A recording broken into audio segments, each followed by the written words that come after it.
Hey, what's going on, guys? Today I'll be talking about Micah Parsons, the Packers, the Cowboys, and Jerry Jones. This on another episode of... So, Jerry Jones.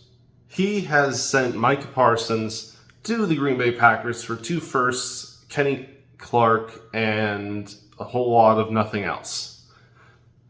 And then Micah has decided to sign a 4-year, $188 million contract with the Packers on top of that. So, what's this all mean? Well, first off, someone should take the keys of the kingdom away from Jerry. This man clearly doesn't know how to actually do a trade deal at this point. The Packers might as well have fleeced the man. 2 firsts and Kenny Clark is a very cheap price for Micah Parsons. It does not make the Cowboys better doing this. This is purely a Jerry moment. Of course, we all know that Jerry and Micah had issues with signing a new contract, going back a bit. Words were said on both sides, and we don't really know the full truth of who said what or who did what. But the fact that Jerry let the relationship get this bad is somewhat impressive. And we saw the end of it come to fruition this week as the Packers gave up what honestly was a pretty reasonable price to get Micah Parsons. The Cowboys didn't charge him an arm and a leg, which I'm amazed by. And then Jerry comes out and does an interview, says, well, it'll make us better now and in the future. And I'm just sitting there like, no, it's not. First off, Jerry, you have to be able to hit on those draft picks to actually make it worth it. And considering they won't be early first-round draft picks, and considering your track record, you probably won't hit on them. So, good luck, Jerry. What does it mean for the Cowboys, besides Jerry Jones's issues? Well, their defense will be much worse this year. I don't really care if Kenny Clark is actually a good D-tackle. It's not gonna be as good as having a Micah Parsons on the edge rushing the quarterback. Additionally, I don't really know how this isn't a signal that he's giving up on the current season. This trade is a very much future endeavor.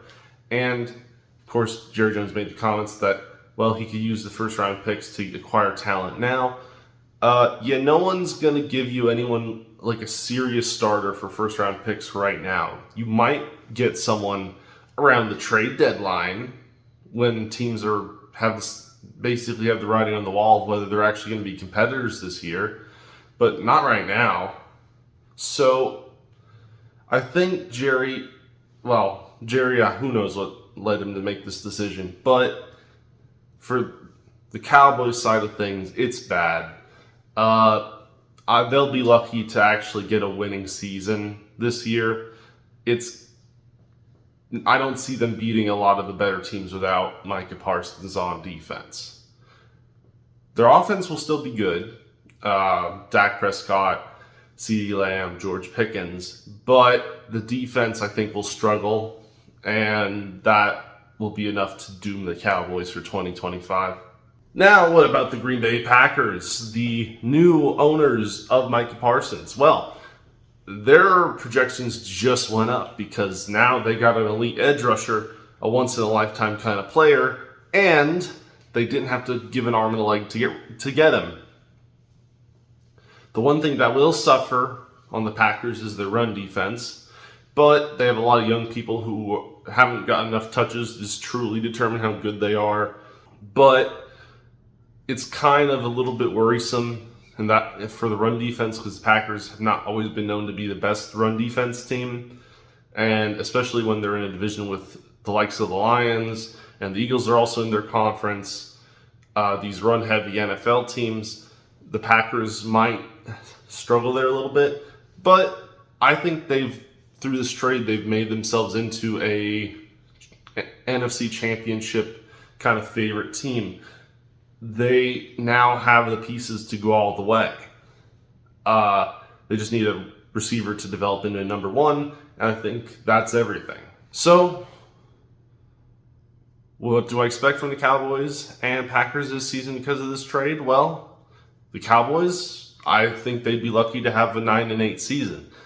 The Packers, If they don't make the playoffs, and if they don't go deep in the playoffs, there's issues, because there's no way, now that they got Micah Parsons, that roster shouldn't at least be making the NFC divisional round. So with that being said, guys, please like, share, subscribe down below, comment what you think, and I'll see you next time.